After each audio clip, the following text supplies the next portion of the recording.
एक खुलासा, आपली दुनियादारी हे आपले प्रसार माध्यम, ना कुणाचे स्तुतीपाठक, ना कुणाचे फाट, ना कुणाचे निंदक, सत्ताधारी आणि विरोधक दोघेही समान अंतरावर. जो कर्तव्याशी प्रतारणा करील त्यांच्या विरुद्ध हा सारा प्रपंच.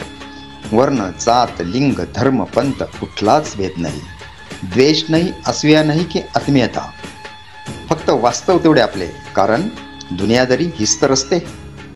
गणेशोत्सव साजरा करून थेट मुंबईकडे मराठा समाजाची लाखोंची एकजूट 29 ऑगस्ट रोजी राज्याच्या राजधानीत उसळणार आहे.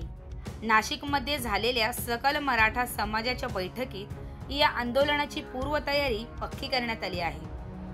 नाशिकच्या ग्रामदैवत श्री कालिका माता मंदिर परिसर, गर्दीने फुललेला परिसर, हाती भगवे झेंडे, घोषणाबाजी करत आलेले कार्यकर्ते हे दृश्य आहे.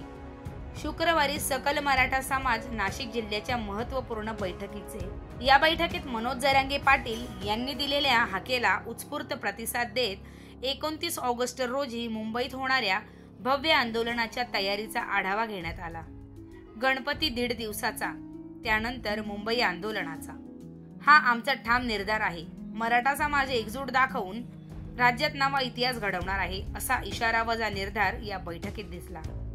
डॉक्टर विलास पांगारकर, करण गायकर, नानासाहेब बच्छाव, अण्णासाहेब पाटील, नितीन सुगंधी, विठ्ठलराजे उगले, बंटी भागवत, प्रफुल्ल वाघ, ॲडव्होकेट आनंदराव जगताप, ॲडव्होकेट स्वप्न राऊत यांच्यासह मोठ्या संख्येने नेते व कार्यकर्ते उपस्थित होते.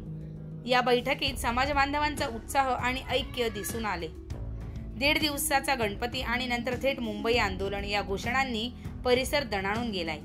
29 ऑगस्टला मुंबईत लाखोंचा मराठा समाज उतरला तर राज्याच्या राजकारणात मोठा भूकंप होईल हे निश्चित मानलं जातंय. ब्युरो रिपोर्ट, आपली दुनियादारी, नाशिक.